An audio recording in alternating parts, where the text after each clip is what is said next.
నమస్తే ఆంధ్రప్రభకి స్వాగతం. నేను ప్రియా కౌశిక్.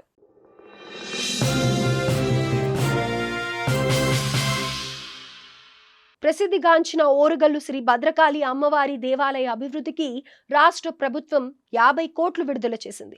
ఈ మేరకు పనులను కూడా ప్రారంభించగా ఇందులో భాగంగా ఆలయ మాడ వీధుల నిర్మాణ పనులు కొనసాగుతున్నాయి.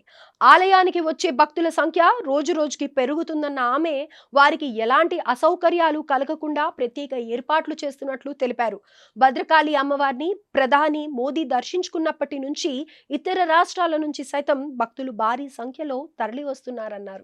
ఈ నేపథ్యంలోనే భక్తుల కోసం పందిర్లు, మంచినీరు వంటి సౌకర్యాలు కల్పిస్తున్నామంటున్న భద్రకాళి ఆలయ ఈవో శేషుభారతితో మా ప్రతినిధి Rajendra Prasad face to face. Orugallu ప్రసిద్ధిగాంచిన శ్రీ భద్రకాళి అమ్మవారి దేవాలయానికి రోజు రోజుకు భక్తుల ఒక సంఖ్య పెరుగుతూ వస్తుంది. అసలు భక్తులు రోజు రోజు గతంలో వచ్చిన దానికంటే ఈ ఏడాది అధిక సంఖ్యలో అమ్మవారిని దర్శించుకునేందుకు తరలి వస్తున్నారు. అసలు ఆలయానికి వచ్చే భక్తుల కోసం దేవాదాయ శాఖ అధికారులు ఎలాంటి ఏర్పాట్లు భక్తుల కోసం చేస్తున్నారనే విషయంపైన మనకు ఈరోజు భద్రకాళి దేవాలయ ఆలయ ఈవో శేషుభారతి గారు మనతో ఉన్నారు. మేడంను ఆ విషయాలను అడిగి తెలుసుకునే ప్రయత్నం చేద్దాం. భక్తుల కోసం మీరు ఎలాంటి ఏర్పాట్లు దేవాలయంలో చేస్తున్నారండి? సర్వమంగళ మాంగళ్యే శివే సర్వార్థ సాధకే శరణ్యే త్రయంబకే దేవి నారాయణి నమోస్తుతే. భద్రకాళి అమ్మవారి ఈ యొక్క దేవస్థానంలో వరంగల్ మహానగరంలో మరి హన్మకొండ జిల్లాలో గల చారిత్రక ప్రసిద్ధిగాంచిన ఈ అద్భుతమైన దేవాలయంలో మరి ప్రభుత్వం వారు మరి ఎండోమెంట్ మినిస్టర్ గారు శ్రీమతి కొండా సురేఖ గారు, శ్రీ నాయన్ రాజేందర్ రెడ్డి గారు ఎమ్మెల్యే గారు, మరి ఇతర ప్రజాప్రతినిధులు కూడా చైర్మన్ గారు వీరందరూ కలిసి దేవాలయాన్ని అభివృద్ధి చేయాలనే సత్సంకల్పంతో చుట్టూరా మాడ వీధులకి 30 crores మన సీఎం గారి ద్వారా ఫండ్స్ ద్వారా 20 crores, 10 crores కూడా పరిధి ద్వారా కూడా ఫండ్స్ ద్వారా 10 crores తోటి ఈ చుట్టూతా దేవాలయం చుట్టూతా మాడ వీధుల వర్క్ దాదాపు 75% కంప్లీట్ అయింది. ఇంకా 25% ఉంది. అదేవిధంగా ఇక్కడ ప్రత్యేకించి కుడావారు ఆ చెరువులో 30 సంవత్సరాల నుంచి కూడా పూడిక తీయలేదు. దానిలో కూడా డ్రైనేజ్ వాటర్ వచ్చింది అన్న ఇదితోటి దాన్ని తొలగించాలి, మొత్తం ప్యూరిఫై చేయాలి అన్న సంకల్పంతో ఆ చెరువులో మట్టినంతా తీయించి అక్కడ ప్రత్యేకంగా ఒక ద్వీపాల్లాగా అరేంజ్ చేస్తున్నారు. ఆ ద్వీపాల్లో చాలా చక్కటి అద్భుతమైన టూరిజం స్పాట్ లాగా ఉండేలా తయారవుతున్నాయి. మరి ఆ ద్వీపాల్లో ఒక అద్భుతమైన నక్షత్ర వనంలాగా వస్తోంది. మరి ప్రత్యేకించి ధ్యాన మందిరంలాగా వస్తోంది. ఏంటి అంటే ఈ యొక్క దేవాలయం సరిపోదు వచ్చే భక్తులకి. కనుక దేవాలయానికి వచ్చి అమ్మని దర్శించుకొని అమ్మవారి ఆశీస్సులు పొంది మరి కుంకుమ పూజ చేసుకున్న తదుపరి కొంతమందికి ప్రశాంతంగా కూర్చోవాలి అనిపిస్తుంది.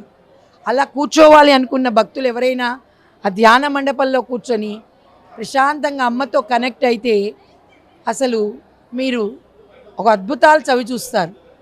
మరి ఏం కావాలన్నా కూడా ఇక్కడ కోరిన కోరికలను తీర్చే కల్పవల్లి ఆ తల్లి యొక్క సహకారంతో భద్రకాళి అమ్మ దగ్గర ఇక్కడ ఎంతోమంది వచ్చి భక్తులు వారంతటి వారు కూర్చుని ధ్యానాలు చేస్తున్నారు. యోగులు వస్తున్నారు, సిద్ధులు యోగులు కూడా వచ్చి అమ్మ ఒక విగ్రహ రూపంలో లేరు, ఆ తల్లి చైతన్యం పెరుగుతోంది, ఇక్కడంతా కూడా విస్తృతం అవుతోంది.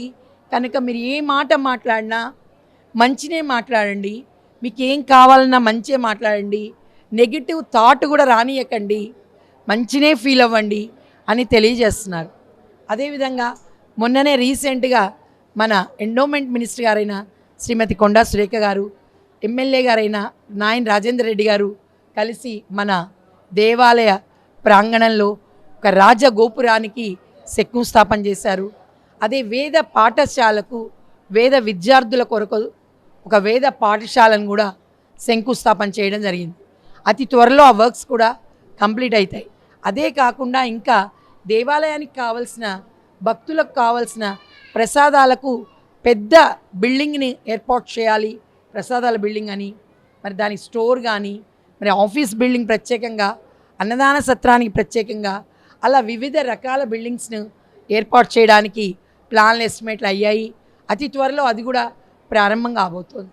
ఆ తదుపరి మన దేవాలయానికి ట్రస్ట్ బోర్డ్ మెంబర్స్, ధర్మకర్తల మండలి, మరి ఫౌండర్ ట్రస్టీగా డాక్టర్ శివసుబ్రహ్మణ్యం గారు, వారిని ప్రభుత్వం వారు నియమించడం జరిగింది. శ్రీత కమిషనర్ గారు కూడా ఉత్తర్వులు ఇవ్వడం జరిగింది. అదేవిధంగా ప్రథమ ధర్మకర్తల మండలి చాలా రోజుల తర్వాత వస్తోంది. అలా రావడం మాకు చాలా సంతోషం. ఎందుకంటే ఈ దేవాలయంలో ఒక ఈవోనే స్టాఫే కాకుండా ఖచ్చితంగా ధర్మకర్తల మండలి సహకారం ఉంటే చక్కగా ఇంకా దేవాలయాన్ని మేము ఇంకా అభివృద్ధి చేయగలుగుతాం మా శాయశక్తుల. కనుక ఇక్కడ ప్రశాంతత కావాలి, ప్రశాంతంగా కూర్చోవాలి. వచ్చిన భక్తుడు ఆనందంగా ఆ తల్లిని దర్శించుకొని 10 నిమిషాల సమయం కళ్ళు మూసుకొని ప్రశాంతంగా ఆ తల్లిని ప్రార్థించుకొని వెళ్తే ఖచ్చితంగా వాళ్ళు కోరుకునేవి జరుగుతాయి. మీకు ఏ పని కావాలన్నా మీరు అమ్మవారిని దృష్టిలో పెట్టుకొని ఏ పని కావాలో అది మీ నుదుటి మీద పెట్టుకొని ఇక్కడ కూర్చుని కాసేపు ఫోకస్ చేస్తే ఖచ్చితంగా అయి తీరుతుంది. కనుక ఇది నా మాట కాదు, సిద్ధులు యోగులు తెలుపుతున్న మాట. కనుక మరి భక్తులకు వచ్చే భక్తుల కోసం ఎండ తగలకుండా చలువ పందిలు ఏర్పాటు చేశాము. మరి పైన కింద కూడా జల ప్రసాదాన్ని ఏర్పాటు చేయడం జరిగింది. కెంజన్ వాటర్ కూడా వచ్చే విధంగా ఏర్పాటు చేయడం జరిగింది. మరి ప్రతి ఒక్క భక్తులు దీన్ని అవకాశాన్ని ఉపయోగించుకోవాల్సిందిగా, మరియు ఇక్కడ ఇంకా వర్క్స్ జరుగుతున్నాయి, అభివృద్ధి కార్యక్రమాలకు కొంచెం సహకరించవలసిందిగా భక్తుల్ని కోరుతున్నాము. ప్రతి వారు అమ్మవారిని ప్రేమగా కోరుకోండి. అక్కడే నుంచోవాలని కాదు, ఇక్కడ ఖాళీ ప్లేస్లో వచ్చి కూర్చుని తల్లిని పిలుచుకుంటే మీరు ఏం కోరితే అది జరుగుతుంది. ఇది ఒక పవర్ఫుల్ శక్తి క్షేత్రం, చాలామంది నోట్లో నుంచి వస్తుంది.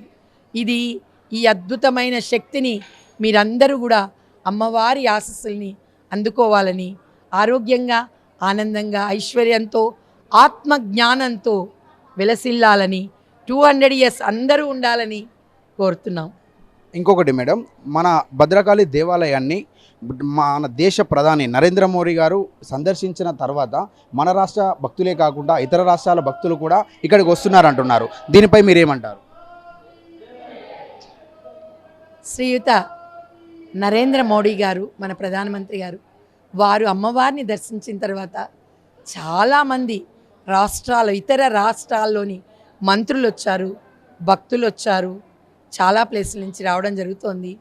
మరి చాలా దేశాల నుంచి కూడా వస్తున్నారు, మొత్తం ఫారినర్స్ కూడా వస్తున్నారు. కనుక సినిమా వారు వస్తున్నారు. అంటే అమ్మవారి శక్తి దశ దిశలా పాగడం వల్ల ఆ విధంగా వారు రావడం జరుగుతుంది. ఇక్కడ సాధ్యమైనంత వరకు ప్రేమగా అమ్మని కోరడమే మనం చేయాల్సింది. ఆ తల్లి శక్తిని పట్టుకోవడం తప్ప మనం ఏమీ చేయలేము. ఎప్పుడు మేము అమ్మకి సబ్మిసివ్గా సరెండర్ అయి ఉంటాం. గతంలో కుక్కలు మరియు కోతుల బెడద ఎక్కువగా ఉందని భక్తులు అనేవారు. అలాంటి దానిపైన మీరు ఎలాంటి చర్యలు తీసుకున్నారు? కోతులకి ప్రత్యేకించి మేము మున్సిపాలిటీ వారికి రాసాము. అదేవిధంగా మా దగ్గర ఉన్న సిబ్బందిని దానికోసం పెట్టడం జరిగింది. కనుక ఇప్పుడు కోతుల బెడద తగ్గింది. ఇదివరకు చాలా విపరీతంగా ఉండేది, ఇప్పుడు అలా లేదు, చాలా తగ్గిపోయింది. ఇప్పుడు ప్రశాంతంగానే. ఏది ఏమైనా భక్తుల కోసం ఏర్పాటు చేసిన ఏర్పాట్లపై భక్తులు అధిక సంఖ్యలో ఆలయానికి వస్తున్నారని ఆలయ ఏవో శేషుభారతి గారు తెలుపుతున్నారు. కెమెరామ్యాన్ బాలుతో రాజేంద్ర ప్రసాద్, వరంగల్.